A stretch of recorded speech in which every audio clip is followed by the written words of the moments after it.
All right, how are you, beauties and gents? Welcome again to the Elohim channel. You're either watching this on Elohim Business or Elohim Beauty and Lifestyle. Now, you know your girl is back at it again with another professional development video.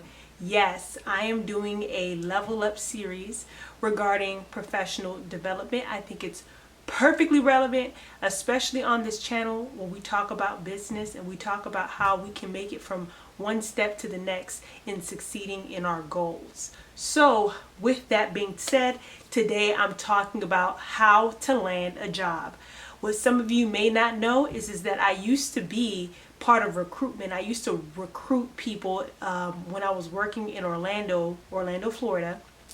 And I had an opportunity to really, from a recruiter standpoint, look at things that will best assist someone in landing a job. I knew what we were looking for at the time. I knew the mindset of somebody who was looking out, especially for people who would be a best fit for their company or their organization. And being that in recruitment, you know, you do have to have a best practice and a way in which to connect with the right people. These are some tips I have to share with you. Just about six. I have 6 tips that I would like to share with you to help you land a job, especially since this is COVID season. People have lost jobs. People are looking to get into different types of jobs. I know folks who have been applying up and down the street and have not yet landed a job, and their application has been out there. So let's go ahead and let's try to shorten that waiting period and get you a job ASAP. Stay tuned. All right, so let's get into this. This is going to be a brief video, I promise, or at least I will try to stick to my word. So this is really important, and I may be saying really important a lot in some of my videos, but I think when it comes to professional development, when it comes to things like landing a job, that's important because your job is your livelihood. And I know now more about how to land a job than I have previously, to where I've gotten a phone call to work somewhere else. You know, you want people to come to you. And I think I have some tips that are going to help you when you're applying and when you're, you know, basically putting yourself out there for opportunities to come your way. So first and foremost, when it comes to landing a job, quite obvious, but it's very important because people often don't know this, but you need to know what it is that you're trying to achieve. What is it that you want? What's your long-term goal? What's the career choice that you're making for yourself? Once you've determined what it is that you want, what job you want, what kind of impact you want to make in the world, then you'll be better able to seek out those places, those jobs that are better suited for what you're trying to achieve. So number one, know what you want. Figure that out. Talk to a mentor, find a mentor, talk to people who are in the industry that you're interested in so that they can give you some perspective. Now, in some cases, if you're a student, whether you're in undergrad or graduate school, you may want to actually do internships while you're in school in the field or area of interest that you're getting your degree in. By doing so, you're giving yourself more of a realistic expectation for the job and the industry, and you'll be better able to make a decision on what's best for you. And once you figured out, hey, this is the industry that I want to work in, go for it. Now, number 2 is, once you figure out what you want to do in life and what jobs you're trying to go out for, you then need to prepare your resume in an effective manner. And I think I probably need to create a different video for this just so you can see what I'm specifically talking about, because some people just have to learn by seeing. But resumes have to be written effectively. And I have a few tips for you to make sure that your resume looks right or reads well, because your resume is a written reflection of who you are as a professional. And you know, and believe it or not, there are such things as best practices for resumes. How resumes have been formatted has changed over the years, and you may be aware of this, you may not be aware of this. So the resume format you were using back in 2010, that's out. You know, every year or two or what have you, it's like they're coming up with better, more effective resumes, standards for resumes that people aren't often aware of unless you're seeking out the help. So a few tips to improve your resume is, one, when you're putting down your work history, for instance, make sure to have performance-oriented information. Oftentimes people are copying, pasting their job description and they're putting it in there saying things like, I do this and that, I complete this and that sort of tasks, and these are the projects that I do. Instead of, you know, what it is that you do, talk about what you've done, right? I've been able to, you know, I've managed, you know, 4 projects worth $4 million that led to, you know, the development of this particular, you know, outcome, right? Talk about your performance. What have you achieved in your position?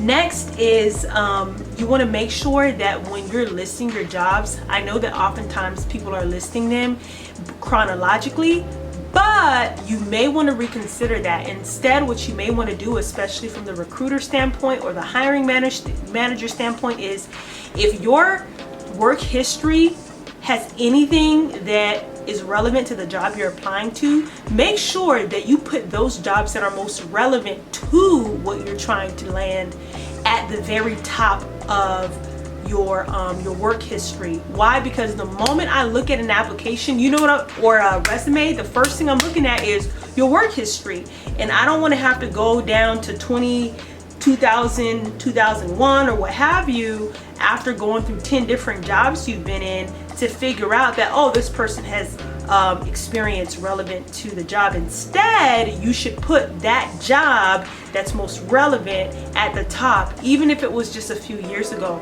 because it's really the key words that's going to strike you know, our interest, because we're thinking, oh, this person has the work history, this person has the experience. So try to put your most relevant job at the top. And when it comes to your titles, you know, if your title, your past positions are relevant or has the same keywords or understanding as the job you're seeking, make sure that that's written appropriately.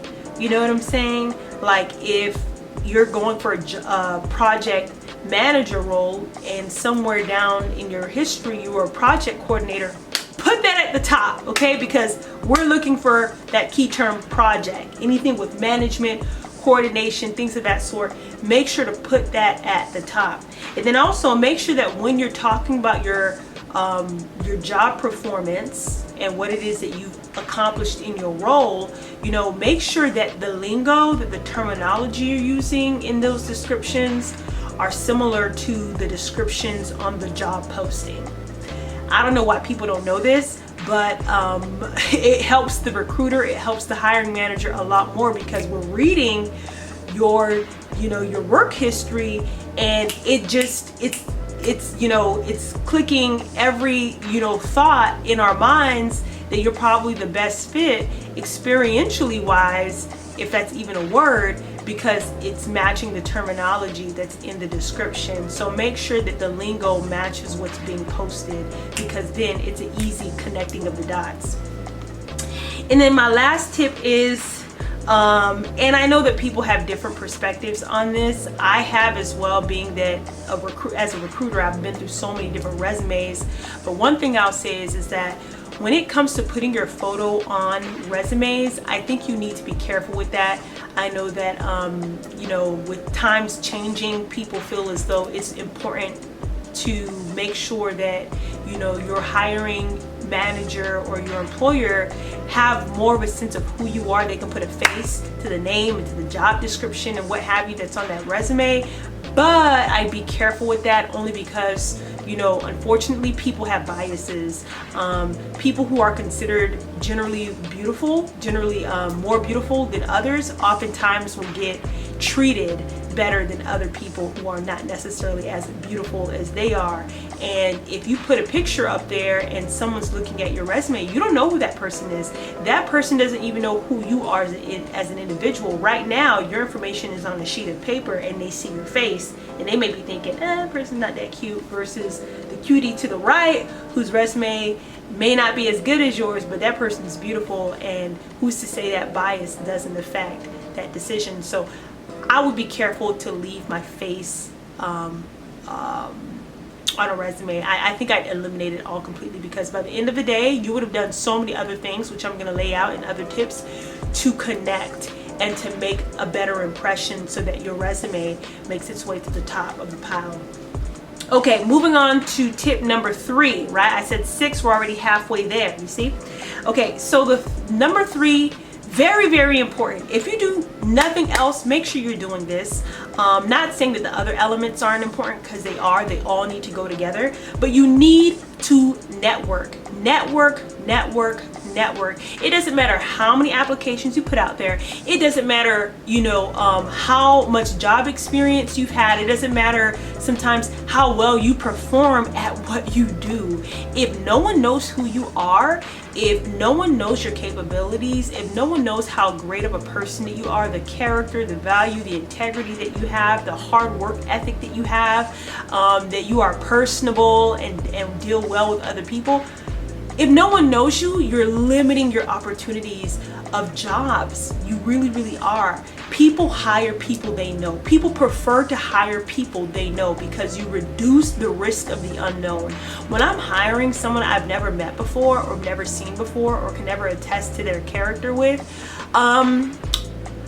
to be honest, there's, you run a little risk, because who's to say this person doesn't come in, though they did great in their interviews and all this different stuff, and then starts wreaking havoc. Now, granted, people often are required to provide references and stuff for their, as part of their application.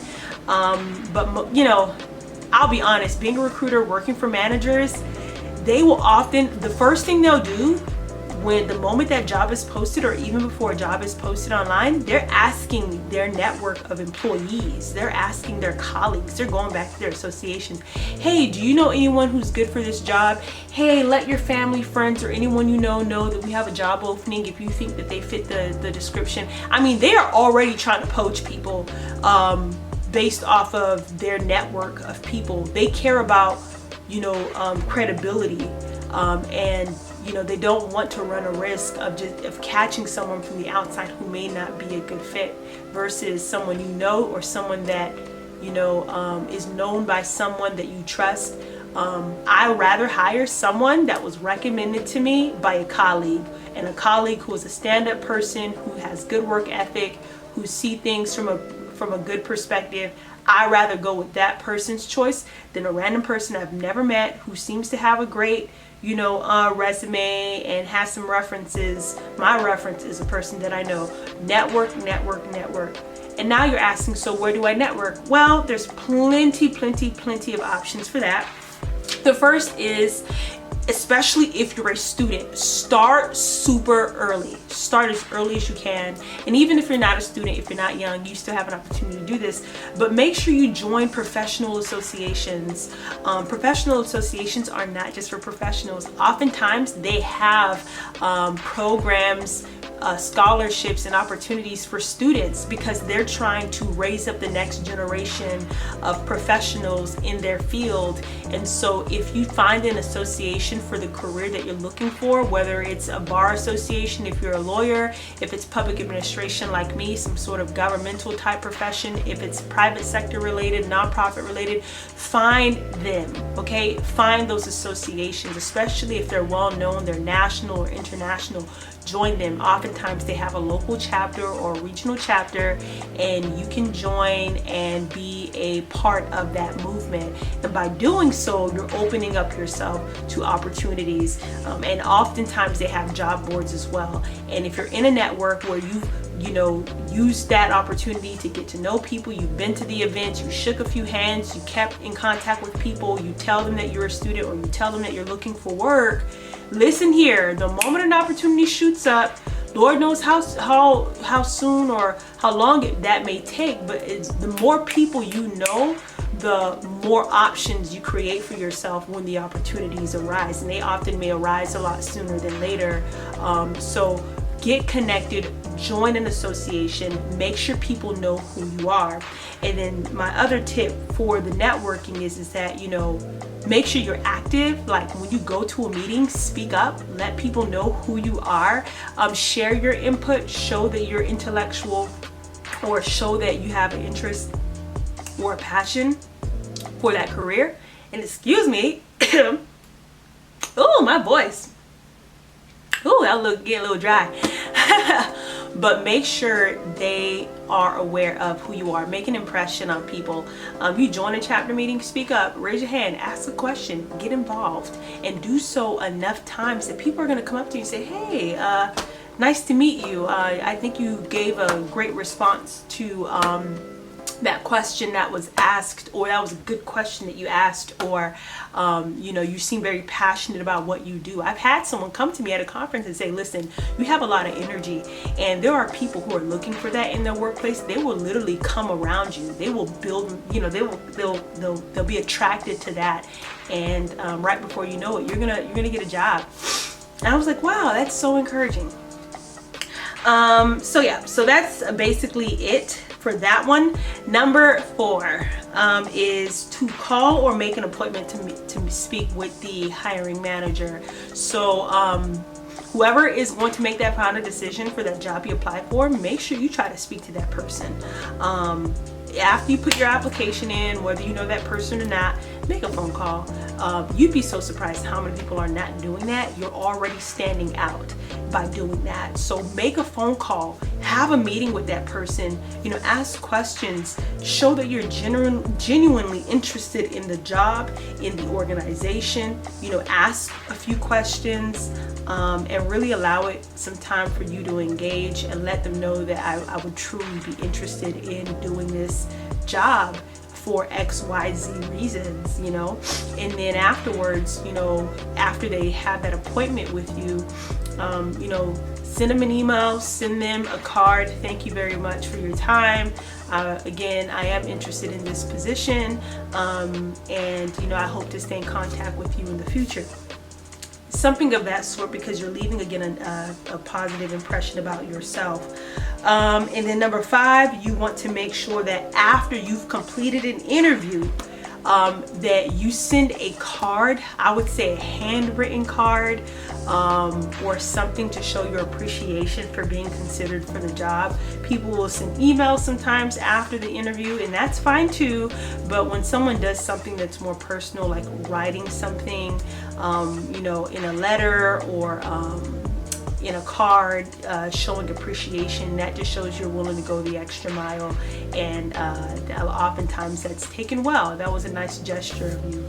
And then last but not least, is get on LinkedIn. I have utilized LinkedIn to change my life. There are so many people on LinkedIn, so many employers on LinkedIn, so many potential relationships, friendships, potential colleagues that are on there. Make sure you have a LinkedIn account, and every time you go to a professional association event, or if you're you know hanging with other people that you're coming across in your industry or where you would want to work, going to conferences and stuff like that, make sure you follow up by following them on LinkedIn. Why? Because oftentimes they'll try to follow you back, and when they're following you, make sure that your LinkedIn account is up to date. Make sure you have as much information about who you are and what you've accomplished on there. Put all your awards and accolades on there. Put your job performance on there, just like you would your resume, because essentially your LinkedIn profile is like a resume. And then also post videos of things you've done, post pictures of things you've done. Provide evidence of who you are, because pictures and videos will take your LinkedIn a long way. So post, try to be as active on there as possible. out as much as possible. And you'd be so surprised that the people you've connected to, as they're watching you from afar through LinkedIn, there may be that job opportunity that comes up and they're like, man, this person has done such a great job. Look at this video, look at these photos of them winning awards or going to, you know, their different kind of events, or being active in their jobs and, you know, helping people and performing their job. Whatever it is, make sure you put evidence on there of what you're capable of. You can write all you want, but the videos and the pictures provides a level of I would say boosts the impression you're making by far. So that was it. Those are my 6 tips. I tried to keep this video short, but you know what? Your future matters. And I think every minute is worth it to kind of talk about each and every one of these tips that are really going to help you out. So if anything, please look this video over. Remember everything that I said. Trust me, it will make a difference, because it did for me. I literally got to a point where people have been telling me things and I put them into practice and I've benefited from it. And because of that, I've been called for jobs. I have people who recognize me more now. I have people I can call that, hey, if I'm looking to maybe, you know, relocate or find a job elsewhere, those individuals are likely to say, hey, let me see if I know somebody who, you know, may be hiring here or there that could look you over, or they wouldn't be afraid to throw my name in a hat. So keep that in mind. I wish you the best in your job search if you are searching for a job. If there's anything else that I could have left out, please feel free to share that on this channel and grow our family. Have a good one.